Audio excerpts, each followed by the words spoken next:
चलिए नमस्कार, आपका बहुत स्वागत। देख रहे हैं आप हमारी सबसे बड़ी बहस द वॉर। और आज हम बात करेंगे पाकिस्तान में पानी को लेकर बढ़ते संकट और इसके चलते भड़की हिंसा की। और वहीं देश के दो प्रमुख प्रांत यानी पंजाब और सिंध प्रांत एक बार फिर पानी के बंटवारे को लेकर आमने सामने आ गया। जी हाँ, पाकिस्तान के लिए एक कड़ा संदेश है, पहले खुद अपने आप में लड़ लो, फिर आना भारत से मुकाबला करने। ताजा हालात अगर बताया जाए तो पाकिस्तान एक गहरे जल संकट की ओर बढ़ रहा है। सही सुना आपने, यानी पाकिस्तान में एक तरह से कहा जा सकता है कि पाकिस्तान ने पानी ने आग लगा दी है। अब सिचुएशन समझिए क्या है, पानी ने ही पाकिस्तान में आग लगा दी है और साफ तौर पर विरोध प्रदर्शन उग्र हो चुका है और इसका चर्चा का विषय भी बना हुआ है। वैश्विक स्तर पर चर्चाएं हो रही है। सिंध के गृह मंत्री जियाउल हसन लंजन का घर जला दिया गया है। जी हां, और गुस्साई भीड़ ने हमला किया, फायरिंग की, तोड़फोड़ कर दिया, घर को आग के हवाले कर दिया और लूटपाट की घटनाओं को भी अंजाम दिया गया है। यानी पाकिस्तान के विरुद्ध सिंध ने छेड़ दिया है एक युद्ध। और साथ ही पहले बना बांग्लादेश और अब वो दिन भी लगता है दूर नहीं कि जब सिंधु देश बनने के कगार पर आगे आ गया। चूंकि एक तरफ अगर कहा जाए बलूच और सिंध की जगह, चूंकि सिंधुस्तान भी एक बलूचिस्तान की उसी कगार में और उसी रास्ते पर आगे बढ़ता हुआ दिखाई दे रहा है। 9 शहरों अगर बातचीत की जाए तो फिरोज जिले के मोरो तालुका में पुलिस और प्रदर्शनकारियों के बीच भयंकर झड़प हो गई है, जिसमें 2 लोगों की मौत भी हुई, दर्जनों लोग घायल बताया जा रहे हैं। और प्रदर्शनकारी सिंध की नहरों और इसके अलावा कॉर्पोरेट फार्मिंग प्रोजेक्ट का विरोध कर रहे हैं, जो उनके मुताबिक सिंध के जल संसाधनों को छीनने की एक साजिश है। और साथ ही साथ जब आग बुझाने और जब सिचुएशन के ऊपर उसे काबू में करने के लिए जब सेना और पुलिस पहुंची ना, तो भाई साफ उन लोगों ने कहा, पहले तो सेना पुलिस ने यह कहा कि भाई हम जंग लड़के आ रहे हैं, हम जंग लड़के, अभी सिचुएशन ऐसी नहीं, आपस में क्यों हम लड़े भिड़े। तो साफ तौर पर सिंध के लोगों ने कहा कि भाई आप हमारे दुश्मन है, कहीं से आ रहे हो कहीं से नहीं आ रहे हो, इससे कोई मतलब नहीं है, तुम हमारे दुश्मन हो। और चूंकि 6 नहरें बनाने का ये जो फैसला, और साफ तौर पर ये 6 नहरों का संकेत ये नजर आ रहा है कि ज्यादा पानी बलूच और सिंध की जगह पंजाब प्रांत चला जा रहा है और इसीलिए सिंध अब पूरी तरह से नाराज नजर आ रहा है और सिंधुस्तान अब बलूचिस्तान के रास्ते चलता दिखाई दे रहा है। आज इसी पर हम बहस चर्चा कर रहे हैं। खास चर्चा में खास मेहमान 2 पाकिस्तान से 2 भारत से जुड़ने, विशेष चर्चा करेंगे, बातचीत करेंगे, तमाम कई विषयों पर बातचीत करेंगे। सवाल यह भी है कि पाकिस्तान सरकार आखिर कहां सो गई है अब, और संकट लगातार गहराता जा रहा है। दूसरी तरफ अब फील्ड मार्शल का खिताब भी किसी को मिल गया है और यह विवाद अब गहराता जा रहा है, लेकिन सरकार की तरफ से ना तो कोई ठोस योजना सामने आई है और ना ही प्रांतों के बीच संवाद स्थापित हुआ है। और साथ ही साथ तमाम विषयों पर चर्चा करेंगे। क्या यह सरकार की नाकामी है या नहीं है? सरकार पाकिस्तान शहबाज शरीफ कहां खो गए और आसिम मुनीर कहां गए भाई? और देश में पानी जैसे बुनियादी संसाधन को लेकर लोग सड़कों पर आ गए हैं। क्या एक लोकतांत्रिक देश में प्रदर्शनकारियों पर गोली चलाना, गृह मंत्री के घर पर हमला कर देना किसी बड़े प्रशासनिक और सामाजिक संकट की ओर इशारा नहीं करता? क्या पाकिस्तान सरकार इस जल संकट को संभालने में पूरी तरह विफल हो चुके, ये भी नजर नहीं आ रहा क्या? सवाल बहुत सारे, तमाम विषयों पर चर्चा करेंगे। पाकिस्तान के विरुद्ध और सिंध ने एक तरह से छेड़ दिया युद्ध, पहले बना बांग्लादेश अब सिंधु देश। और जब आग बुझाने, हालात पर काबू करने के लिए पुलिस सेना पहुंची, उन्होंने कहा, साफ सिंध के लोगों ने कहा कि तुम हमारे दुश्मन हो, आप हमारे दुश्मन हो, चले जाओ हमारे सामने से, कोई फर्क नहीं पड़ता, पानी हमें चाहिए तो चाहिए। 6 नहरें बनाने का ये जो फैसला, ज्यादा पानी, और वही 6 नहरों में संकेत ये है कि बलूच और सिंध की जगह पंजाब प्रांत पानी जा रहा है। और एक मंत्री के घर को जला दिया गया। यानी सवाल बहुत सारे हैं, तमाम विषयों का विश्लेषण करेंगे, चर्चा करेंगे, बातचीत करेंगे, समझने की कोशिश करेंगे। पाकिस्तान के बिगड़े हालात, पानी ने लगा दी पाकिस्तान में आग, पाकिस्तान में पानी को लेकर भारी संकट। तो भाई ये कहां हो आप, किससे मुकाबला करने के लिए आ रहे हो? अरे पानी ने आग लगा दी साहब, अब तो हद ही हो गई। तमाम खास मेहमान जुड़ गए हैं, उन्हें सीधे फ्रेम पे लीजिए, चर्चा की शुरुआत करें। ठीक है,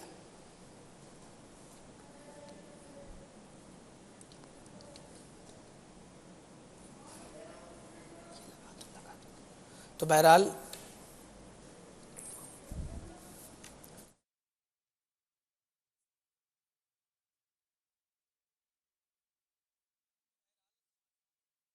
पाकिस्तान में पानी को लेकर बढ़ते संकट और उसके चलते भड़की हिंसा की, जहां देश के दो प्रमुख प्रांत, एक पंजाब और सिंध, एक बार फिर पानी के बंटवारे को लेकर ये आमने सामने दिखाई दे रहा है।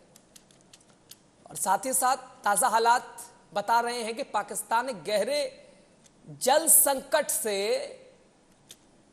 और जल संकट की ओर बढ़ रहा है। सिंध प्रांत में हालात बेकाबू होते जा रहे हैं, विरोध प्रदर्शन उग्र हो चुका है और सिंध के गृह मंत्री जियाउल हसन लंजर का घर जला दिया गया। गुस्साई भीड़ ने घर पर हमला कर दिया, घर को आग के हवाले कर दिया, लूटपाट की घटनाओं को अंजाम दिया गया। और नौशहरों फिरोज जिलों के मोरो तालुका में पुलिस और प्रदर्शनकारियों के बीच झड़प हो गई, भयंकर झड़प हुई। इसमें दो लोगों की मौत भी हो गई, दर्जनों लोग घायल बताए जा रहे हैं। प्रदर्शनकारी सिंध की नेहरू और इसके अलावा अगर बातचीत करें तो उन फार्मिंग प्रोजेक्ट का विरोध करते नजर आ रहा है, जो उनके मुताबिक सिंध के जल संसाधनों को छीनने की एक साजिश है। सवाल अब यह है, पाकिस्तान सरकार कहां है शहबाज शरीफ, कहां है आसिम मुनीर, कहां है? और संकट लगातार गहराता जा रहा है, लेकिन सरकार की तरफ से ना तो कोई ठोस योजना सामने आई है, ना ही प्रांतों के बीच संवाद स्थापित किया गया है। अब जब आग बुझाने, जब हालात को काबू करने, जब सेना और पुलिस गई ना, तो भाई उन्होंने पहले तो प्रशासन और पुलिस और सेना ने कहा कि भाई हम जंग लड़ के आ रहे हैं। तो सिंध ने पता क्या कहा? सिंध ने कहा कि कहीं से आ रहे हो कोई फर्क नहीं पड़ता, कोई मतलब नहीं है, लेकिन हमें पानी चाहिए। और सिंध के लोगों ने साफ तौर पर इस फैसले का विरोध, लगातार गुस्सा दिखाई दे रहा है। और साफ तौर पर 6 नहरें बनाने का ये जो फैसला है, और 6 नहरों में संकेत ये है कि ज्यादा पानी बलूच सिंध की जगह पंजाब प्रांत चला जा रहा। विरोध इसी का है और मंत्री का घर जला दिया गया। और दूसरी तरफ अब कोई फील्ड मार्शल भी वहां हो गया है। कई सवाल है, सवाल ये भी है पाकिस्तान सरकार अब कहां सोई है। तमाम खास मेहमान जुड़ गए, चर्चा की शुरुआत कर रहे हैं। प्रोफेसर DK गिरी सर है हमारे साथ, इसके अलावा शंभू बद्रा सर भी है, बहुत स्वागत। साथ ही साथ पाकिस्तान से हमारे साथ डॉक्टर राजा काशिफ साहब जुड़ेंगे। मोहम्मद नासिर जो है पाकिस्तान से, ये 2 खास मेहमान, साथ ही इंडिया से भी ये 2 खास मेहमान। सबसे पहले मैं चाह रहा हूँ प्रोफेसर DK गिरी सर, आप ही के पास आ जाऊं। लगातार पाकिस्तान के विरुद्ध और सिंध में ये जो युद्ध छेड़ रखा है और हालात बिल्कुल बेकाबू हुए जा रहे हैं, और फिलहाल जो पाकिस्तान की ये हालत है, और चूंकि जब साफ तौर पर अगर कहा जाए कि पानी का ये कोराम जल उठा पूरा पाकिस्तान में पानी ने जो है वो आग लगा रखी है, कैसे देखते हैं इस नई मुसीबत को पाकिस्तान की दृष्टि से? DK गिरी सर। मुसीबत है उन लोगों के लिए, और दूसरी पंजाब का जो शोषण है, पंजाब का जो बाकी स्टेट्स हैं उनका, पाकिस्तान का सिंध हो गया, पख्तून हो गया और बलूचिस्तान, पंजाब उनसे शोषण कर रहा है, ऑपरेशन कर रहा है, दमन कर रहा है। इसका तो प्रमाण पहले से था, अनुभव भी था। बलूचिस्तान का भी जो प्राकृतिक संपदा है उसको पंजाब एक्सप्लॉइट करता है, लूटता है, लेकिन बलूची को कोई फायदा नहीं होता, ना शिक्षा क्षेत्र में, स्वास्थ्य में, ना उनको आजीविका में। तो उनका अलग एक रोष है, आक्रोश है, और वो तो बलूचिस्तान अलग से वो लोग घोषणा भी कर चुके हैं। दूसरा, अब सिंध का जो आपने बात उठाई, और सिंध का भी था ही, लेकिन सिंध उस तरह का ललकारा नहीं था पंजाब को, लेकिन पानी का जो संकट आया है, पानी का तो, पानी जीवन है, पानी और जल ही जीवन कहते हैं। और उसके बाद जो संकट उनको आया है, तो उसने ढाबा बोल दिया है अभी ढाबा। और जो आप कह रहे हैं कि उनका होम मिनिस्टर के ऊपर भी हमला हो गया है, तो ये कहाँ ये रुकेगा, ये सोचना अभी मुश्किल है। लेकिन मुझे लग रहा था बलूचिस्तान तो अलग होना ही है, और सिंध ने भी शायद ये बगावत का झंडा फैला दिया है। तो ये पानी को लेकर, जो पानी बहुत ही क्रिटिकल मुद्दा है, और पानी के बिना कैसे ही होगा, पानी का तो होना ही था ये किल्लत, लेकिन पाकिस्तान इसको नहीं सोचा था। और अभी पाकिस्तान का जो लीडरशिप है सोचता नहीं है ज्यादा, और सोचता है कि चाइना उनको बचा लेगा। मैं आज अखबार में पढ़ रहा था किसी में कि चाइना ने कोई बांधी है पाकिस्तान को पानी में मदद करने के लिए, लेकिन पानी का समस्या इतना जल्दी नहीं सुलझता है। जो सिंध नदी से जो पानी उनको लगातार मिल रहा था, उसका इमीडिएटली विकल्प जो पाकिस्तान कहाँ दे पाएगा। अब सिंध वाले ने बगावत करी भी थी उनको, लोगों को इसका एहसास भी होने लगा पानी का जो कमी है। और जो कुछ विशेषज्ञ थे, एक्सपर्ट लोग कहते थे पानी का कमी इतना जल्दी नहीं दिखाई देगा, धीरे धीरे वो पता चलेगा। लेकिन आपका रिपोर्ट के हिसाब से ये जल्दी ही सामने आ गया, और ये पाकिस्तान के लिए बहुत बड़ा खतरा की घंटी है। बिल्कुल। शबू बद्रा सर, चूंकि मंत्री के घर को आग के हवाले कर दिया गया, सिचुएशन क्या है, ये ऐसी सिचुएशन पहले क्यों आई, इसके ऊपर भी रोशनी डालिएगा थोड़ा आप। और क्या पाकिस्तान से सिंधुस्तान भी आज़ाद होगा, क्या आप सिचुएशन क्या नज़र आ रही है, क्या कुछ ये विवाद की पूरी जड़ क्या है, इसको भी थोड़ा समझाइएगा। देखिए, पाकिस्तान का जो जल का जो मेन स्रोत है वो ऑलरेडी जो 3 नदियां हैं, जो खास करके चिनाब है, झेलम है और सिंध है। तो ये 3 नदी से पानी की सप्लाई है। और जिस तरह से अभी सरकार ने सिंधु जल समझौते को निलंबित कर रखा है भारत सरकार ने, उसके कारण से जो पानी की आपूर्ति है वो थोड़ी प्रभावित हो रही है। और अभी लग रहा था कि बरसात का सीजन आएगा तो शायद कोई ज़्यादा दिक्कत नहीं होगी पाकिस्तान को। लेकिन चूंकि उस इलाके में अभी कोई बारिश की कोई सीन नहीं है, गर्मी जितनी पड़ रही है आप देख ही रहे हैं कि पूरी गर्मी पड़ रही है, तो पानी की जो आपूर्ति है वो कहीं न कहीं प्रभावित है। हाँ। और चूंकि पाकिस्तान का जो लाइफलाइन है वो ये सारी चीजें हैं, तो पानी की अधिकतर जो सप्लाई है वो इसी पे निर्भर है।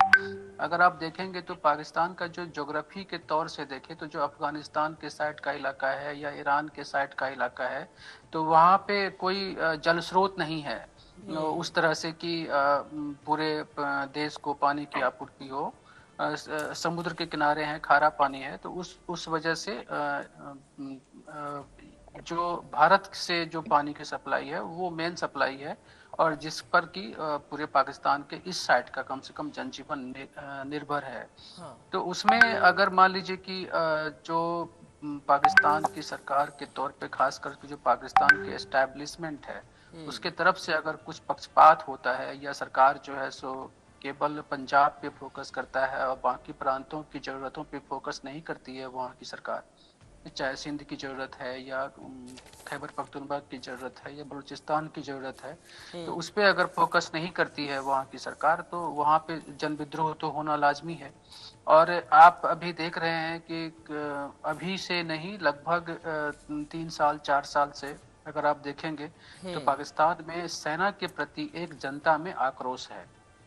सेना जिस तरह से बिहेव करती है जनता के साथ, जिस तरह से जो विद्रोह है या कोई आवाज है, या वहाँ पे बहुत सारे आम जन है जो कि वहाँ पे आतंकवाद की वजह से भी वो कई बार प्रभावित होते हैं, वहीं पे हमला हो जाता है, कहीं पे कुछ हो जाता है, तो आम आदमी का जनजीवन कहीं न कहीं प्रभावित होता है।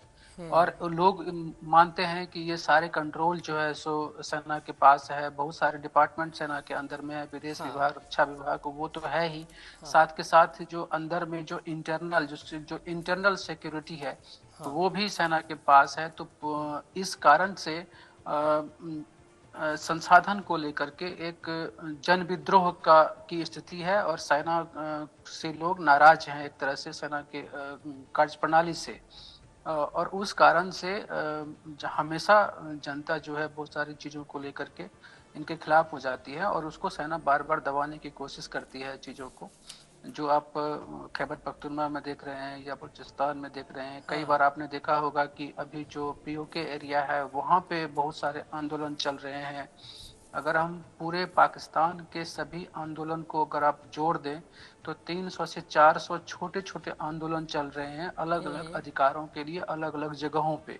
और कहीं पे पानी की समस्या है, कहीं सड़क की समस्या है, कहीं अलग अलग समस्याओं को लेकर के, कहीं अधिकार की समस्या है, उन समस्याओं को लेकर आंदोलन चल रही है। और सरकार उस स्थिति में नहीं है कि जनता के उन आकांक्षा को, उन चीज़ों को पूरा करे। उनकी और सबसे जो बड़ी बाधा है पाकिस्तान के सरकार को काम करने के रास्ते में, वो है एक एस्टैब्लिशमेंट जो है वो एक बड़ी बाधा है। कि एक बेहतर तरीके से सरकार काम नहीं कर पाती है, जनता की जरूरत को पूरा नहीं कर पाती है। फाइनेंस की स्थिति तो है ही, वो तो संकट चलता ही रहता है, विदेशी मुद्रा भंडार का संकट रहता है, तो उसको दूर करने की कोशिश भी सरकार करती है।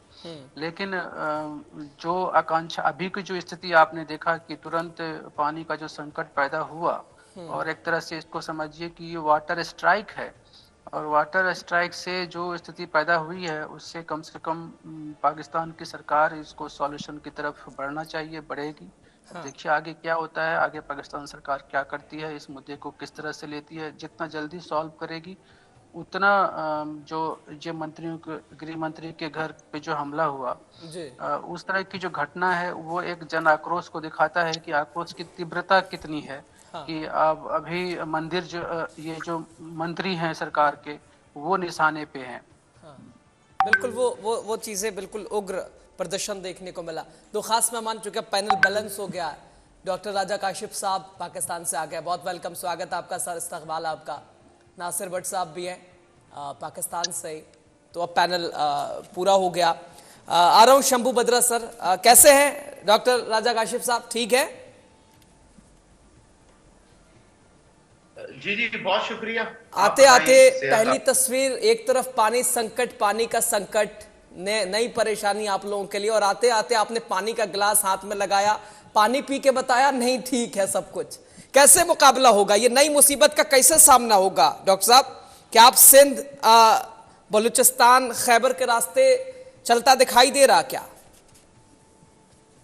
देखें, बात यह है कि जो रूसों का सोशल कॉन्ट्रैक्ट है, हाँ, अगर हम उसकी बात करें तो उस हिसाब से दुनिया में कोई ऐसी स्टेट है नहीं कि जो सोशल कॉन्ट्रैक्ट, जो हमारे यहाँ एक टर्म यूज होती है पूरी दुनिया में, वर्ल्ड में, उसके मुताबिक वो उस पर अमल करती हो, उसको फॉलो करती हो। क्योंकि देखें, जो सिटीजन्स के राइट्स हैं और जो स्टेट्स के पास पावर्स हैं वो बैलेंस नहीं होती, और दुनिया में कहीं भी नहीं होती। इसलिए अगर आप ये समझते हैं कि दुनिया में पीस होगा, अमन होगा, बड़ी शक्ति स्टेट के पास आएगी, और असल में मसला ये हो रहा है कि जो जनता है दुनिया में कहीं भी, चाहे भारत हो, पाकिस्तान हो, चाइना हो, हमारे इश्यूज सेम है कि हमारी आबादी बहुत ज्यादा है। आप देखें कि यूरोप हो, अमेरिका हो, मिडिल ईस्ट हो, इन सब जगहों पे भारतीय, पाकिस्तानी आपको खुलेआम मिलते हैं, घूमते हुए, नेशनलिटियां लेते हुए। तो इसका मतलब है पाकिस्तान इंडिया के क्या हालात हैं, दोनों के कोई अपने क्या हालात बहुत अच्छे हैं। देखें, इवन के इंडिया कहता है कि जी हमारे गूगल का सीईओ, तो भाई गूगल भी इंडिया ने थोड़ी इन्वेंशन की है, गूगल थोड़ी अमेरिकन कंपनी है।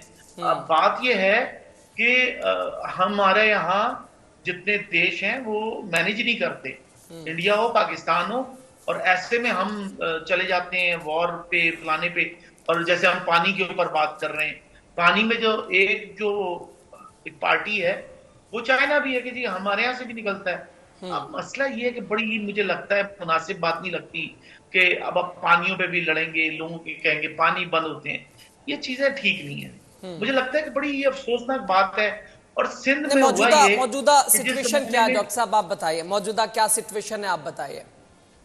देखिए, मौजूदा सिचुएशन ये है कि सिंध में, जब सिंध 1836 में जब सूबा बना इंडिया में, जब था प्री पार्टीशन, तो अब मसला ये हो गया, बंबई से जब ये अलग हुआ बंबई से, तो यहाँ पे जीएम सैयद टाइप के जो लोग थे, उन्होंने नेशनलिज्म की चीजें करने की कोशिश की। आपको पता है कि हिंदुओं के खिलाफ सबसे पहली जो जिसको कहें नफरत फैलाई, वो तो जीएम सैयद ने फैलाई। ये तो बाद में वो हो गए कि जी हम हिंदुओं के साथ हैं, सनातन धर्म, सनातनी हमारे भाई हो गए, ये सब झूठ की बातें। अच्छा, उस जमाने में उन्होंने इतनी चीजें की, पंजाब, एंटी पंजाब, फलाना, और कर करके उसका नतीजा ये है कि पाकिस्तान में जैसे ही पानी की बात आती है, कोई डैम बनने की, सिंध में जितनी वो नेशनलिस्ट पार्टियां हैं वो चलांगे जंप लगाने लग जाती हैं कि जी आउट ऑफ द बॉक्स चली जाती हैं। अब मसला ये कि ये चीजें चलती रहती हैं, छोटी छोटी चीजें हैं, ये इतनी बड़ी चीज नहीं है कि इसको डिस्कस किया जाए। बड़ी चीज जो हुई है कि जिसपे हमें भारत का शुक्रिया अदा करना चाहिए, गवर्नमेंट ऑफ पाकिस्तान को, कि भारत ने जो पाकिस्तान पे अटैक कर दिए, उसके नतीजे में पाकिस्तान में एक यूनिटी आई। और आप देखें आर्मी चीफ, आर्मी के जो हालात थे पीटीआई की वजह से, कि पीटीआई को निकाल दिया था तो लगता था एस्टेब्लिशमेंट के ऊपर बड़ा प्रेशर है, वो सारा प्रेशर एक दिन में खत्म हो गया मोदी साहब के एक कदम से। और आप ये देखें कि जिस वक्त पाकिस्तानी आर्मी चीफ को बनाया गया तो कहा गया बड़े सीनियर हैं, इश्यूज क्रिएट हो रहे थे।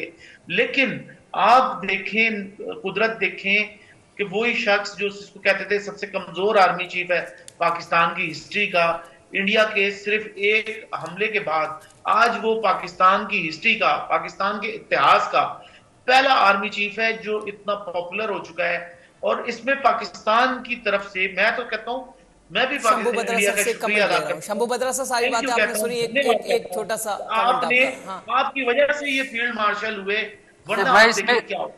नहीं, मैं कासिफ साहब की बात से ये एग्री नहीं करता हूँ कि जो भारत ने हमला कर दिया, भारत ने कोई हमला नहीं किया, ये फैक्चुअल नहीं है।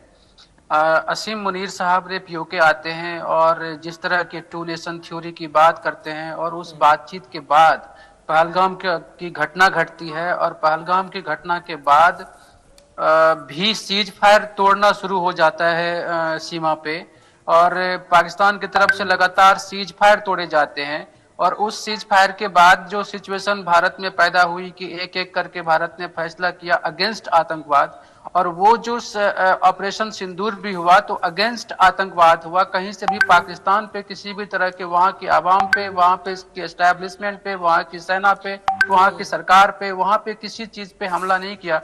तो टेक्निकली इस बात से मैं सहमत नहीं हूं कि पाकिस्तान पे भारत ने कोई हमला किया। ऑपरेशन के तहत आतंकी ठिकानों को जरूर निशाना बनाया भारत ने, और वो भी सीमा का इंक्रोचमेंट किए बिना, कि पाकिस्तान की कोई सीमा में कोई एंट्री नहीं हुई। तो ये चीज कहना कि हाँ ये बात सही है कि उस स्ट्राइक के बाद जो उसके बाद जो कासिफ साहब कह रहे वो बात सही है कि पाकिस्तान में यूनिटी बनी और पूरे देश में जो है सो भारत के खिलाफ एक सेंटिमेंट गया, और जो सरकार के अंदर में जो कॉन्फ्लिक्ट चल रही थी सेना और सरकार के बीच में, वो सब हट गया और पूरे आवाम अपनी सारी बातों को भूल के सब एक हो गया। वो सारी चीजें से मैं सहमत हूँ कि वो चीजें हुई।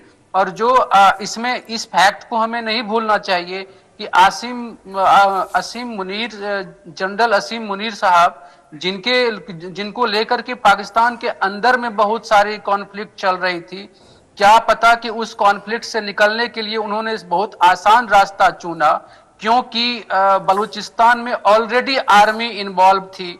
वहां पे आर्मी अपने बलूच विद्रोहियों को रोकने के लिए लगी हुई थी। ईरान सीमा और अफगानिस्तान के सीमा पर टाइट सिचुएशन थी। तो इसके बाद कोई भी आर्मी भारत से पंगा क्यों, मतलब भारत से पंगा, एक नया मोर्चा क्यों खोलना चाहेगा? तो चूंकि आसिम मुनीर की जो अपनी स्थिति थी वो मजबूत नहीं थी, तो उन्हें लगा कि भारत का जो एक रास्ता है वो आसान रास्ता है और हिंदू मुस्लिम और इस्लाम का रास्ता बहुत ही आसान है। तो क्या पता उन्होंने इस तरह से प्लांट किया और जैसा किया वैसा हो गया, और उनको आप पाकिस्तान में अब उनको एक मजबूत सेना प्रमुख के तौर पे और उनको फील्ड मार्शल जैसे चीज दी जा रही हो, तो वो अपने लक्ष्य में कामयाब हुए। ये भी इस तरह से भी इस चीज को हम देख सकते हैं। राजा काशिफ साहब, हमने कहा हमला किया, हमने तो काउंटर किया था साहब, हमने तो आतंकी ठिकानों को टारगेट किया था, और ये कह के कि भाई अगर अब कुछ हुआ तब आक्रामक अंदाज दिखेगा। सुनी बात। मैं एक छोटा जवाब आपका चाह रहा हूं, फिर नासिर जी के पास भी जाऊंगा। प्रोफेसर डीके गिरी सर भी हैं लगातार। अच्छा देखें, बुनियादी तौर पे ये कहना कि जी हमने आर्मी की जगहों पे नहीं अटैक किया, हमने तो अपने टारगेट अचीव किए, तो भारत ने जो इंटरफेयर की, आक्रमणकार किया, अब उसके बाद सवाल ये पैदा होता है कि उसको सिक्योरिटी देने कौन आएगी? सेना ही आएगी। अब आपको पता है कि पाकिस्तान में जिस दिन पीटीआई की गवर्नमेंट खत्म हुई, इमरान खान को निकाला गया, और देखिए किस तरह नहीं निकाला गया। देखिए असेंबली के अंदर इन हाउस चेंज हुई है वो। अच्छा, इन हाउस चेंज को ये था कि इमरान खान के साथ जो लोग उनके साथ उनके इत्तेहादी थे, उनके साथ थे और पार्टियों वाले, उन्होंने छोड़ के दूसरी पार्टी के साथ चले गए, नून लीग के साथ चले गए। तो ये हम इस तरह चेंज जो है, इन हाउस चेंजेस सब जगह पे आती हैं, ठीक है जी। तो पाकिस्तान में भी आ गई। मैं इसको अच्छा नहीं समझता कि इस तरह होना नहीं चाहिए था, लेकिन हुआ है तो हाउस के जरिए हुआ है तो ठीक है, मतलब हम कर लेते हैं कि लॉजिकल चीज, लेकिन उसका नतीजा ये हुआ था कि हाँ। पाकिस्तान में सेना की एक पावर है जो फैक्ट है दुनिया में है। रशिया में किसकी पावर है मुझे बताएं? रशियन एक अपनी एक इंटेलिजेंस, अपनी मिलिट्री, और नहीं रशिया के अंदर इतनी आजादी नहीं है। चाइना के अंदर आप देखेंगे, नहीं मैं बात पूरी कर लूं, सुन लें मेरी बात सुन लें फिर बात कीजिएगा। अच्छा, चाइना में आप देख लें कि देश में वहां के किस तरह के मामला हैं, वन पार्टी गवर्नमेंट के खिलाफ आप नहीं जा सकते। अच्छा, पाकिस्तान में जब ये सब हुआ, सेना के मामला, जितनी पीटीआई थी उसके उसके लोग, यूथ के लोग, जिन्हें लोग यूथिया कहते हैं, वो सारे के सारे खिलाफ हो गए। लेकिन यहां तक तो चीजें चल रही थी, इलेक्शन भी था, और यकीनन सेनापति की इतनी स्ट्रेंथ भी नहीं थी। लेकिन फिर क्या हुआ कि इमरान खान के साथ रोज चल रहा होता था कि जी आज जो डायलॉग चलेगा और इमरान खान बाहर आ जाएंगे, रिहा हो जाएंगे, वो भी सुनने में आ रहा था, ये चल रहा था। जब इन्होंने इंडिया में आके, मैं तो कहता हूं लगता है मुजीदुद्दीन ने कहीं दिल की तो नहीं सुन ली कि पाकिस्तान को स्ट्रांग चाहिए, हमें स्ट्रांग एनिमी चाहिए। तो स्ट्रांग वो जो नहीं होता है कि जब बंदा दूसरा कमजोर होने लगे उसको ताकत दे दो अपनी तरफ से, उन्होंने जो अटैक, जी मैं बात कर लूं, मुझे थोड़ी सी बात खत्म करनी चाहिएगा। वो जो अटैक, वो जो कहते हैं ना आप टारगेटेड किए 10-8 जो भी जगह थी, उसके नतीजे में सेना के साथ सारा मुल्क खड़ा हो गया। अच्छा, अब आप एक चीज को अंडरस्टैंड कीजिएगा कि दुनिया का कोई भी देश हो, वो वहां पे आप उसकी फेक न्यूज और डिफरेंट किस्म की आप बना लेंगे। पाकिस्तान में होगा तो इंडिया के ऊपर बना लेंगे, इंडिया में होगा तो पाकिस्तान में बता देंगे कितनी फेक न्यूज चली या प्रोपेगेंडा न्यूज थी। लेकिन ऐसा कहीं से नहीं आएगा कि दोनों मुल्कों में क्या हुआ, दोनों देशों में क्या हुआ, ऐसी हमें कोई जेन्युइन रिपोर्ट नहीं मिलेगी दोनों देशों की बराबर किस्म की। ऐसा हो नहीं सकता। ठीक है जी, यूरोप अगर कर ले, हम नहीं करेंगे ना आप करेंगे। अच्छा, तो ये जब हो गया, अब उसमें राफेल गिरा नहीं गिरा, एक गिरा 10 गिरे, जो भी इश्यूज था, जब लोग सेना के साथ आ गए तो आप सोचें सेनापति की वैल्यू आर्मी के ऊपर इतनी अच्छी पोजीशन नहीं थी, लेकिन वो एक दिन के अंदर ऐसी पावर आई, इतनी पॉपुलरिटी। आपको पता है अयूब खान फील्ड मार्शल खुद ही बन गया था। आसिम मुनीर को तो नून लीग ने देखा, ये जंग वॉर युद्ध जैसी खत्म हुई, जिसको युद्ध कहते हैं ना पाकिस्तान में, कि वॉर हुई, अटैक हुआ, 2 दिन में मुक गई। देखिए युद्ध होती है, चाहे 1 मिनट की हो, खत्म हो गई वो, ठीक है। शॉर्ट टर्म कहिए कि वॉर, शॉर्ट टर्म कॉन्फ्लिक्ट खत्म हुआ। तो अब ये था कि नून लीग के साथ ऑप्शन खत्म थे, फिर दोबारा वही शुरू हो रहा है कि जी इमरान खान बाहर आ रहा है। अच्छा, अभी ये मामला चल रहा था, उन्होंने चेकमेट किया है किसको? अच्छा, मुझे लगता है इंडिया से ज्यादा तो इंटरनल हो गया ना, इंडिया को थोड़ी दिखाया। इंडिया का तो थैंक यू कि फील्ड मार्शल बन गया, एक बात है। और दूसरा ये हुआ कि नून लीग ने, देखिए फेडरल कैबिनेट में तो सारे मुख्तलिफ पार्टियों के लोग बैठे हुए ना, कैबिनेट ने तय किया कि इनको फील्ड मार्शल बनाते हैं। और इससे अयूब जो था उसको जनता ने नहीं दिया था, जनता के थ्रू वो फील्ड मार्शल नहीं बना। इंडिया में देखे 71 में कौन बना, मानिक शाह बन गए फील्ड मार्शल। यहां पे 25 में कौन बन गया, ये बन गए। आप ये देखें सेना का जो सोशल कॉन्ट्रैक्ट में कह रहा हूं, रूसों का जो सोशल कॉन्ट्रैक्ट अगर आपने देखा हो, जो स्टेट का कॉन्सेप्ट है, स्टेट के कॉन्सेप्ट में याद रखिएगा, जब मिलिट्री स्ट्रांग होती है, जब कॉन्फ्लिक्ट्स बनते हैं, जब वॉर जोन पे चला जाता है, तो हमेशा याद रखिएगा डेमोक्रेसी कमजोर होती है। डेमोक्रेसी स्ट्रांग कभी भी नहीं हो सकती जब तक कॉन्फ्लिक्ट लाएगा। इंडिया पाकिस्तान का, आप कहेंगे पाकिस्तान में डेमोक्रेसी बहुत स्ट्रांग होगी, नहीं हो सकता। इंडिया में आप देखें ना कि इंडिया की सेना उस तरह से ताकतवर नहीं है। इंडिया की सेना का जो मानिक शाह था, एक प्रधानमंत्री के कहने पे, गांधी के, इंदिरा के कहने पे पाकिस्तान में चढ़ गया। आप देखेंगे इंडिया के अंदर 71 की वॉर में उन्होंने क्या लिया, जो बंदी बनाए थे, जो कैदी गए, वो भी खाली छोड़े। उसमें इंडिया को क्या मिला मुझे बताएं? 1 रुपया 1 टका नहीं मिला। मिला क्या? अपना क्या कहते हैं, चिकन नेक मिल गया, वो नहीं क्लियर कर सके। उस वक्त वो चाहते तो वो कश्मीर का बहुत सारा कहाँ मुकाबला कर रहे नहीं लिया। काशिफ साहब, कहाँ सुन ले, मेरी बात खत्म हो गई, पानी मैं देखिए क्लोज कर रहा हूं बात को, ये आप ज्यादा हो गई है, ये पाकिस्तान सरकार की नाकामी नहीं है क्या? ये भाई साहब, सर ये पाकिस्तान सरकार की नाकामी नहीं है क्या? देश में पानी जैसे बुनियादी संसाधन को लेकर लोग सड़कों पे हैं और आप बात भारत की कर रहे हैं। भारत में खैर कोई नहीं, नासिर साहब के पास मैं आ रहा हूँ।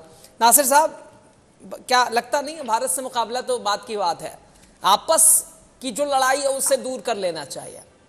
और पाकिस्तान ये भी इसलिए भी खास है चूंकि पानी ने भाई आग लगा दी और गृह मंत्री के घर को जला दिया गया, फायरिंग हुई, लोगों में गुस्सा है, 2 लोगों की जानें भी चली गई। और जब आग बुझाने पुलिस, सेना, प्रशासन गई तो भाई पहले तो सेना ने कहा कि हम जंग लड़ के आ रहे हैं भाई, आपके लिए काम करके आ रहे हैं। तो सिंध के लोगों ने कहा कि आप दुश्मन हैं हमारे, कोई काम के नहीं है, दुश्मन हैं आप हमारे। और ये जो 6 नहरें बनाने का जो फैसला अगर कहा जाए, क्योंकि बलूच और सिंध की जगह पानी सीधे पंजाब प्रांत, और लोगों ने, सिंध के लोगों ने तो साफ कर दिया कि आप कोई काम के नहीं है, दुश्मन है हमारे और हमें पानी चाहिए। तो ये इससे लड़ना बड़ा मुश्किल है और पहले खुद से ही लड़ना पड़ेगा, वरना फिर पहले तो बांग्लादेश और अब सीधे सिंधु देश बनने में वक्त नहीं लगेगा। नासिर साहब, बहुत शुक्रिया, thank you so very much ji. एक लंबे अरसे के बाद जी दोबारा मुलाकात हो रही है, बात हो रही है। और आज सबसे पहले मैं उम्मीद कर रहा था जब मुझसे रब्ता किया गया जी आपने प्रोग्राम में लाइव आना है, तो मुझे लग रहा था कि शायद हमसाया मुल्क जो कि अक्सर हमसाया होने की बात करता है, अच्छे होने की बात करता है और वो तमाम हकूक को अदा करने की बात करता है जो कि एक अच्छे नेबर को अदा करनी चाहिए, यानी कि दुख सुख में साथ खड़े होना। मुझे लग रहा था कि सुबह एक हादसा हुआ पाकिस्तान में, जो मासूम बच्चों की जान गई, उस इशू पर बात होगी, वो दहशतगर्दी की बात होगी और कहा जाएगा जी दहशतगर्द कौन है, उनको सजा दी जाए, उनको कैफे किरदार तक पहुंचाया जाए। और अरे साहब, कितनी बात करी नासिर भाई, आपको बुला बुला के इस विषय पे कितनी बात हम लोगों ने करी। फिलहाल ये जो संकट पानी का है, कैसे निकलेंगे, ये बड़ी मुसीबत जो सर पे पड़ी है, अब कैसे क्या होगा नासिर भाई? बड़ा मुश्किल सिचुएशन है, मुकाबला भारत से करना है और पानी के लिए हाय हाय। जी, मैं पानी की बात भी कर लूंगा, लेकिन पहले आपको मैं ये बता दूं कि आग की बात कर लें, जो आग जलाई गई है दुश्मन की जानिब से, और दुश्मन कौन है आप सबको पता चल चुका है। देखिए, बड़ा आसान है, जब हमने कश्मीर के जब पहलगाम में अटैक हुआ तो पाकिस्तानी सहाफियों ने, पाकिस्तानी जो तज्जियाकार थे, उन्होंने बैठे हुए मुजम्मत की, कहा कि जी जो भी हुआ गलत हुआ। लेकिन क्या आज जो पैनल पे मौजूद भारतीय सहाफी साथ मौजूद हैं, या आप भी ज़ाहिर भारतीय सहाफी हैं, मुझे बताइए क्या आप आज सुबह जो पाकिस्तान में हुआ, जो मासूम बच्चों की जान गई, उसकी मजम्मत करते हैं? और जाहिर है कि उसके पीछे जो होगा उसका एहतसाब होगा, उससे बात नहीं होगी, उसको जो है वो बाकायदा तौर पर जो है वो उससे निपटा जाएगा, ताकत के जोर पे या जिस तरह भी। पहली चीज। दूसरा ये है, देखिए, मिरर देखना चाहिए नासिर भाई, आपको मिरर देखना चाहिए, चूंकि अगर धूल चेहरे पे हो तो आईना साफ नहीं करना चाहिए ना नासिर भाई। अगर धूल चेहरों पे हो तो आईना थोड़ी ना साफ कीजिएगा ना, चेहरों को साफ कीजिए ना। अरे भाई, धूल चेहरे पे है और साफ आईना कर रहे हैं। पाकिस्तान में दहशतगर्दी हो तो भी पाकिस्तान जिम्मेदार, भारत में दहशतगर्दी हो तो भी पाकिस्तान जिम्मेदार। This is not making any sense. मैं हैरान हूं कि किस मुंह से और किस तरह से आप लोग ये बात कर लेते हैं कि जी पाकिस्तान में होने वाली दहशतगर्दी का भी जिम्मेदार पाकिस्तान है। भारत में जो हुआ वो भारतीय फोर्सेस की नाकामी नहीं है, बल्कि पाकिस्तान पे डाल के जो है वो मामला खत्म कर दिया जाए और कहा जाए जी हमसाया जो है वो दहशतगर्दी करवा रहे। तो दिस इज नॉट ऑन। मेरा ख्याल है कि ये मंजन बिकने वाला नहीं है। प्रोफेसर डी के गिरी सर के पास मैं आ रहा हूँ। प्रोफेसर डी के गिरी सर, बुनियादी संसाधन पानी, और पानी को लेकर ये लगातार विवाद और ख्वाब भारत से मुकाबले का, हाथ में खाली कटोरा, 37 साल में 25 साल से ज़्यादा, 25 से 27 सालों से सहायता पे दुकान चल रही है। लास्ट 5 इयर्स में 4 पैकेजेस ले लिए हैं और मुकाबला भारत से, पानी के लिए हाय हाय मुकाबला भारत से। तो ज़रा दीजिए सलाह, आप ही दीजिए। भाई, पाकिस्तानी भाई लोग जो बाहर मिलते हैं, जैसे मैं लंदन में पढ़ रहा तो काफी मेरा पाकिस्तानी दोस्त थे और बहुत नजदीकी दोस्त थे, बड़े अच्छे बात करते हैं और बड़ा लॉजिकल बात करते हैं। लेकिन पाकिस्तान से जो बात करते हैं, शायद उनका डर है अपना मिलिट्री से, किसी से, और अपना मन की बात नहीं कर पाते हैं। हाँ जी, मैं पहले जो एक भाई थे उन्होंने कहा कि मैं भी पॉलिटिकल साइंस के प्रोफेसर हूँ, उन्होंने सोशल कॉन्ट्रैक्ट की बात करी। लेकिन पाकिस्तान में भाई साहब आपका सोशल कॉन्ट्रैक्ट नहीं चल रहा, आपका मिलिट्री कॉन्ट्रैक्ट है। वहां पे सोशल कॉन्ट्रैक्ट का बात करते हुए आप मिलिट्री को ले आए। मिलिट्री का स्थान कहीं भी सोशल कॉन्ट्रैक्ट में नहीं है रूसों का। रूसों ने यह कहा था कि सोशल कॉन्ट्रैक्ट वही होता है जो लोग अपना सरकार चुनते हैं और सरकार उन्हीं का चुनाव, उन्हीं का मैंडेट से सरकार का लेजिटिमेसी बनता है। यह है सोशल कॉन्ट्रैक्ट। मिलिट्री को कौन सा आवाम चुना है आपका? नहीं, ये डेमोक्रेसी थोड़ी है। आपने डेमोक्रेसी की बात करते हो भाई साहब, चाइना और आपने रसा का मिसाल दी। चाइना और रसा कोई डेमोक्रेसी है क्या? आप लोकतंत्र की बात करते हैं तो मिसाल दीजिए भारत की, अमेरिका की, यूरोप की। ये तो वन पार्टी डिक्टेटरशिप है। तो इस ये अगर फंडामेंटल्स को भाई साहब हम नहीं समझेंगे तो कैसे हम लोग अपना देश की बात करेंगे। ये भाई साहब अब दूसरे भाई साहब कह रहे हैं कि जहां भी दहशतगर्दी होती है, पाकिस्तान में हो या भारत में हो, ये पाकिस्तान को ब्लेम होता है। हमने तो ये नहीं कहा। मुशर्रफ साहब ने कहा जब तालिबान अफगानिस्तान से अमेरिका ने हटा, हमको 2000 टेररिस्ट ऑर्गेनाइजेशन दे के गया। अब यहाँ क्या करें, हमारे देश में है, उनको हमें झेलना ही पड़ेगा। तो खुद कहा उन्होंने। अब आपके यहाँ इसीलिए लोग इसीलिए कहते हैं कि आप जानते हो कि आपके यहाँ टेररिस्ट हैं, टेररिस्ट ऑर्गेनाइजेशन खुद ही आए वहां पे। ओसामा बिन लादेन वही पाए गए, अजमल कसाब हमारे यहाँ वहीं पाया था, आपका लश्कर तैयबा वहीं पे है। अब ये सब हैं तो आपका खुद कह रहे हैं, आपका नहीं तो हम नहीं कह रहे हैं। मुशर्रफ साहब ने कहा, बिलाल भुट्टो ने कहा, आपका डिफेंस मिनिस्टर ने कहा। अब तो लोग अब कहेंगे तो आपको कैसे ये लगेगा, खुद आप कह रहे हो कि हमारे यहाँ आतंकवाद है। जो पानी का मसला हो, पानी के ऊपर बात करिए। और दूसरी भाई साहब ने ये कहा कि पाकिस्तान को एक कर दिया हमारा भारत का हमला, ये भी गलत है। आप अपना खुशी मनाए वो करें। पाकिस्तान कहाँ एक हुआ, पंजाब एक हो गया, सिंध तो आपके यहाँ सिंध आपके क्या बगावत कर दी, बलूचिस्तान अपना आजादी उन्होंने ऐलान कर दिया, तो पाकिस्तान एक काम हुआ, सिर्फ पंजाब एक हुआ। आपका पाकिस्तान के अंदर जो पंजाब है वही एक है। अब पख्तून, सिंध, अब बलूच अलग हैं, सबको साथ लेके चलिए ना। हम तो चाहते हैं पाकिस्तान में अमन रहे, सब लोग एक रहें। पाकिस्तान का आवाम अच्छा है, मैं भी पाकिस्तान में 2 बार गया हूँ और लगता है जैसे मैं अपना घर आया हूँ। लेकिन पाकिस्तान के भाई लोग जो पाकिस्तान के अंदर रह के इस तरह का युक्तिहीन बात करते जिसमें तर्क ना हो, हमें कष्ट होता है। मैंने बाहर उनको मिलता है, बड़ा खुलेआम खुद अपने दिल की बात करते हैं और सही बात करते हैं कि हमारे यहाँ मिलिट्री से हम त्रस्त हैं। मिलिट्री डिक्टेटरशिप कब तक चलेगा? आप क्या एक भी प्राइम मिनिस्टर अपना टर्म पूरा नहीं कर सका जब से 1947 से, बताइए। तो लोकतंत्र को मजबूत करिए ना। मिलिट्री बांग्लादेश जैसी सिचुएशन बनने की पूरी उम्मीद बनी रही है। फिलहाल भी डॉक्टर साहब, बांग्लादेश बनना, तख्ता पलट बांग्लादेश बनना, वो भी दिन दूर नहीं लग रहा है और संकट लगातार गहराता जा रहा है।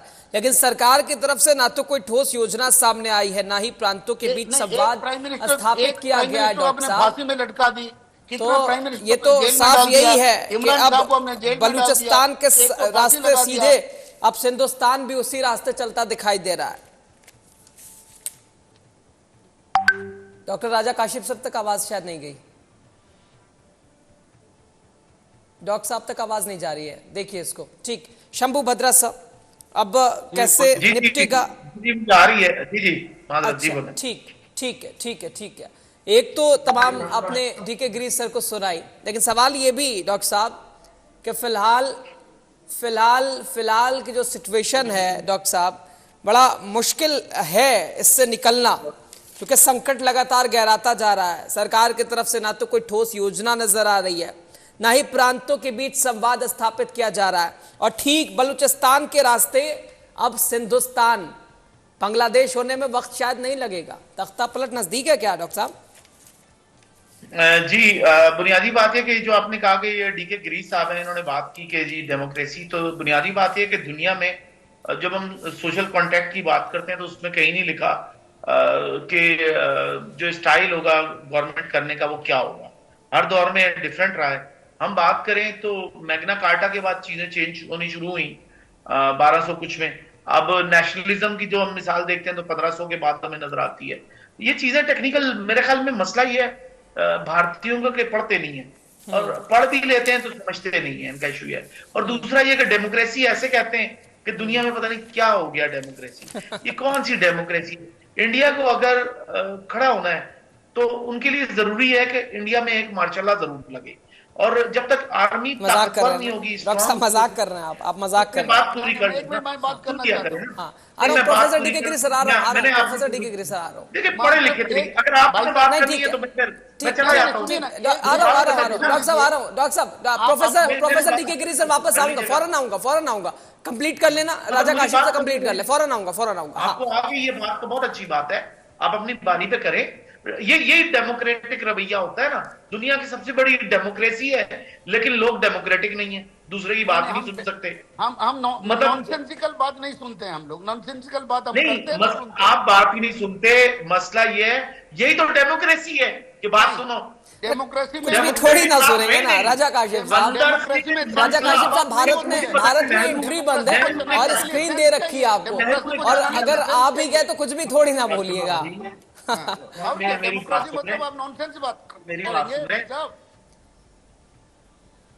हाँ डॉक्टर साहब एंट्री बंद है, स्क्रीन दे दी गई है, आवाज बड़ी आजादी से आप बोल रहे हैं, सब कुछ बोल रहे हैं, जो चाह रहे हैं वो बोल रहे हैं। अच्छा देखिए, यही मैं कहना चाहता हूं, आप इसको अंडरस्टैंड करें। ये डेमोक्रेटिक नॉन डेमोक्रेटिक जो बिहेवियर है, देखिए सोशियोलॉजी क्या कहती है, बिहेवियर को स्टडी करती है ना। तो मसला ये है, डॉक्टर D.R. गिरी साहब जो हैं, इनका ये डेमोक्रेटिक थॉट ही नहीं है। तो अरे पानी से कैसे निकलिएगा सर, इस संकट से निकलिएगा कैसे, ये तो बताइए। अब बलूचिस्तान के रास्ते सिंधुस्तान, इससे कैसे निपटिएगा? और गृह मंत्री के घर को जला दिया जा रहा है, फायरिंग हो जा रही है, हंगामे बढ़ते जा रहे हैं, संकट गहराता जा रहा है। सरकार की तरफ से ना तो कोई ठोस योजना नजर आ रही है, ना ही प्रांतों के बीच संवाद स्थापित किए जा रहे हैं। इस पर तो आप कह ही नहीं रहे डॉक्टर साहब, इससे कैसे निकलिएगा? जी, मुझे बहुत अच्छा लगता है जब आपको हमारे देश की बड़ी चिंता होती है। क्या ये होता है सच्चा पड़ोसी। अरे पानी भी हमारा है सर, खून भी हमारा ही है। डॉक्टर साहब, पानी भी हमारा है, खून भी हमारा ही है। अच्छा सुने, हम कैसे निपटेंगे, हम आपको तरीका बताते हैं, हम आपको बताए जा रहे हैं। अच्छा, इन्होंने कहा गिरी साहब ने कि भाई पाकिस्तान में तो पंजाब, तो भाई पाकिस्तान तो है पंजाब, क्योंकि पंजाब आया तो पाकिस्तान चला।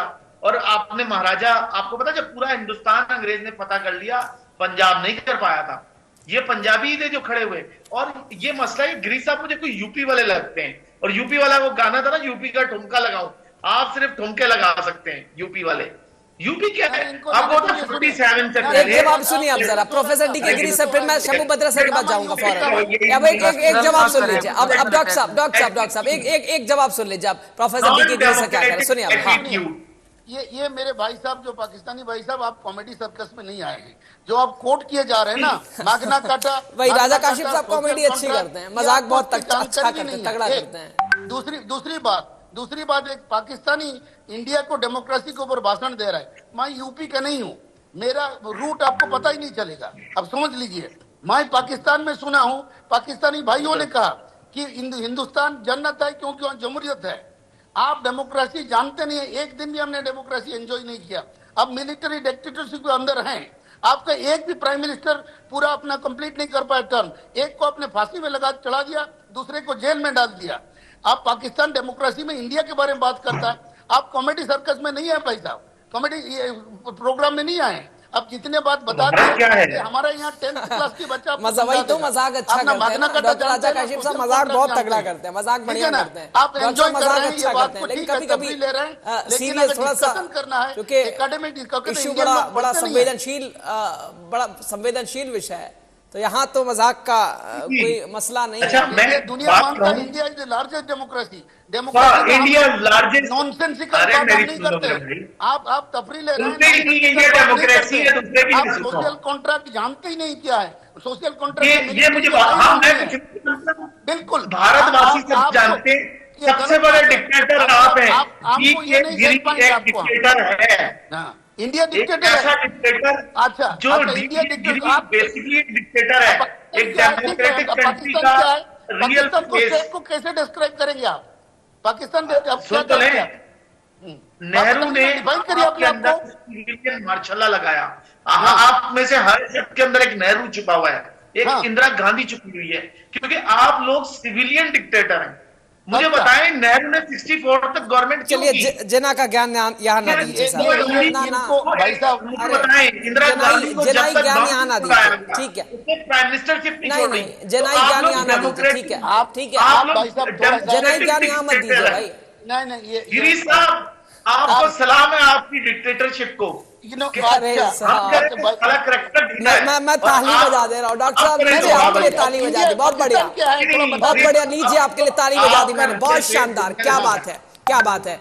और आप भी जानते हैं टेररिज्म और पाकिस्तान का रिश्ता क्या है, लेकिन मजाक आप अच्छा करते हैं, ये भी बात सही है। जहां आतंकवाद के खिलाफ कदम उठाना था डॉक्टर साहब, वहां आतंकवाद का काउंटर किया आप लोगों ने साहब। शर्म की बात है, शर्म की बात है, शर्म की बात है। शर्म की बात है। देश को सिर्फ अल्लाह ही बचा सकता है। आप मतलब शर्म आप नहीं नहीं, कभी कभी मजाक कर लिया कीजिए, बीच बीच में कभी कभी मजाक कर ले, हर बात मजाक में ना किया कीजिए ना, कभी कभी मजाक कर लिया कीजिए, कोई बात नहीं, कोई बात नहीं। बिल्कुल, ठीक, बिल्कुल।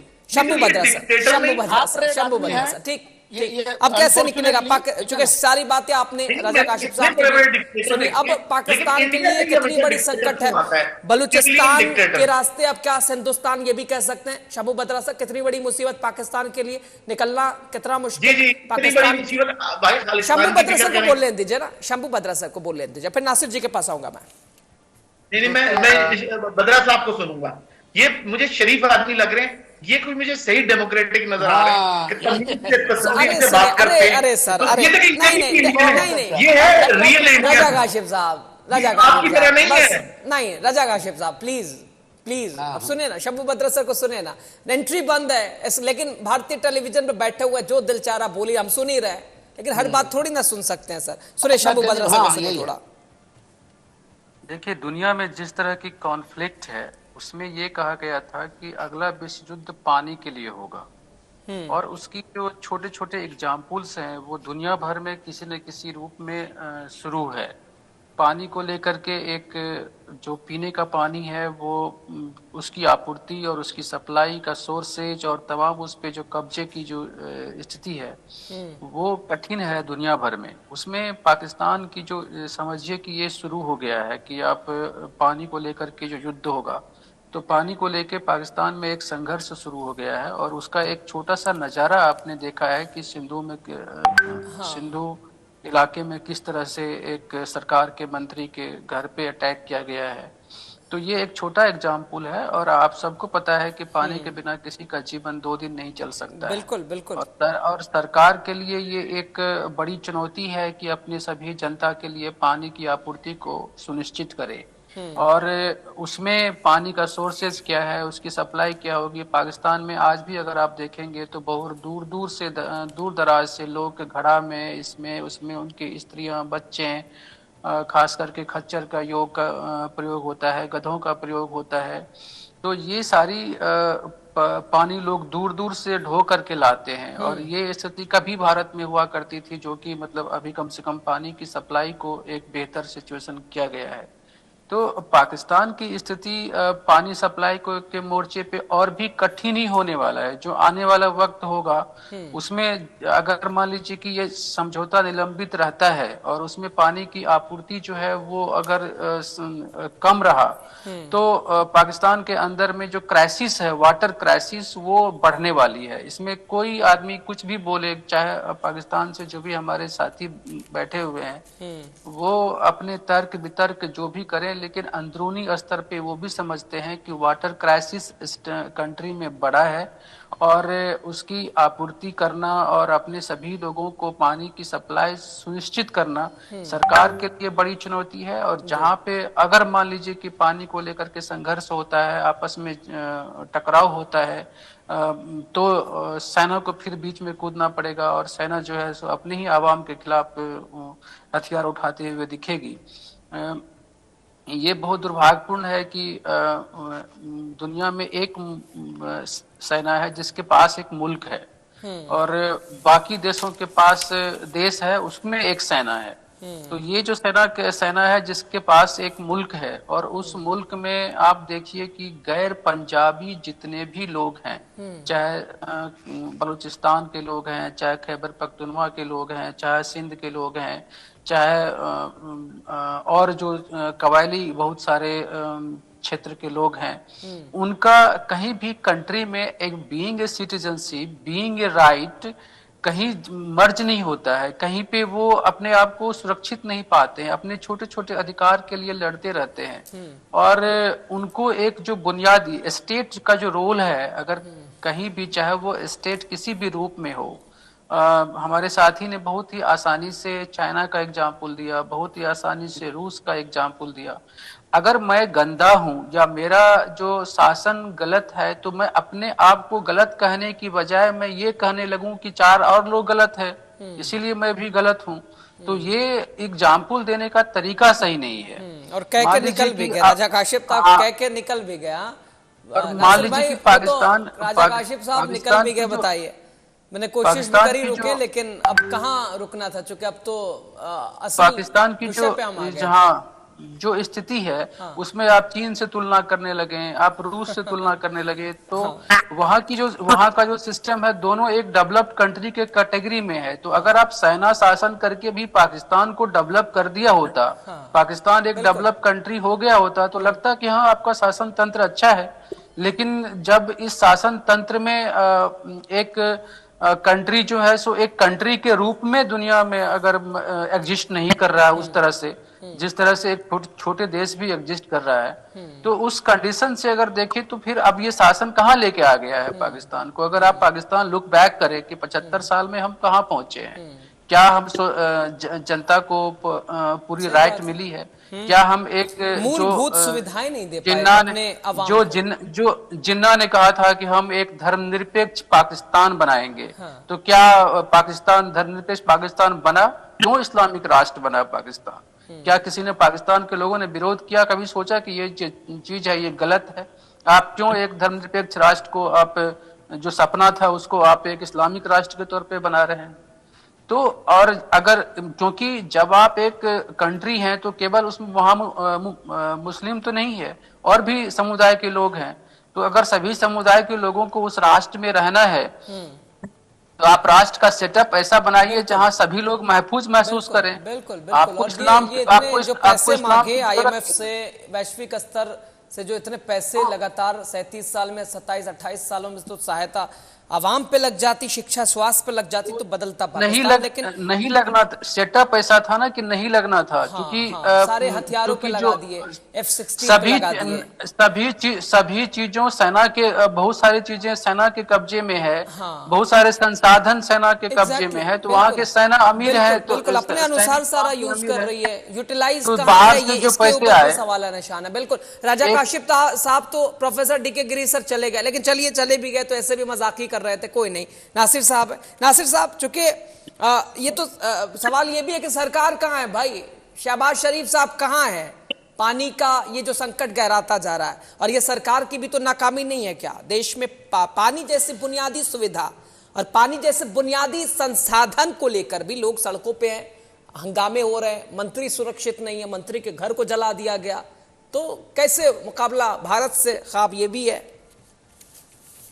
बहुत शुक्रिया। मैं हमेशा ही कहता हूँ कि आप लोग जब टाइम देते हैं तो आप लोग सुन नहीं पाते, तहम्मुल से, सब्र से अगर आप बात सुनें। देखें, जिसने भी आपको ये खबर बताई है जिसमें दावा किया गया है कि पाकिस्तान में कोई वाटर क्राइसिस आ चुके हैं, सिंध की खुसूस में बात हो रही है, मारू की बात हो रही है, जो कि सिंध का एक जिला है। देखें, 1 साल हो गया ये तहरीक सिंध में चल रही है, और ये पाकिस्तान का एक तो अंदरूनी मामला है, पहली चीज। दूसरा ये है कि इसमें जो सिंध से निकलने वाली 5 नहरें हैं, ये उस पर कॉन्फ्लिक्ट है, और उस पर होने वाले जो मुजाहरे हैं, ये 14 अप्रैल को बाकायदा तौर पर सिंध बार काउंसिल ने, कराची बार काउंसिल ने ये आगाज किया था। वकला जो है बाकायदा तौर पर तहरीक चला रहे हैं, और हम देख रहे हैं कि इसमें पॉलिटिकल डिफरेंसेस, पॉलिटिकल कॉन्फ्लिक्ट सामने आ रहे हैं, जिसकी वजह से जो तहरीक वहां पर बाकायदा तौर पर वज़ीर दाखिला के घर पे पहुंची है, तो उसको वाटर क्राइसिस नहीं कह सकते, ये नहरों का मामला है, केनाल डिस्प्यूट है, जो कि पंजाब और ज़ाहिर सिंध का चल रहा है, तो उस हवाले से बातचीत हो रही है। दूसरा देखें, मैं सुन रहा हूँ बार बार इस प्रोग्राम में कहा जा रहा है जी पहले बलूचिस्तान होगा, फिर हिंदुस्तान होगा, फिर हिंदुस्तान होगा, मतलब इस तरह की बातें हो रही। मुझे बताइए,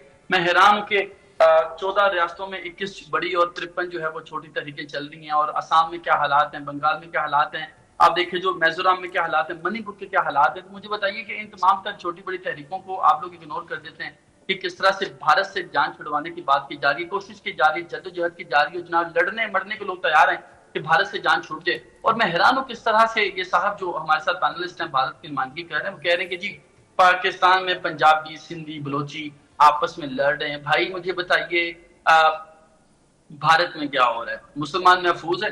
आप महफूज रहने की बात बिल्कुल महफूज है भाई। जितना पाकिस्तान में पाकिस्तान का मुसलमान सुरक्षित नहीं है ना, भारत का मुसलमान वहां से तो ज्यादा ही सुरक्षित समझता है। यहाँ की फिक्र आप मत कीजिए ना, यहाँ मुसलमान पाकिस्तान से ज्यादा सुरक्षित है नासिर भाई, बिल्कुल।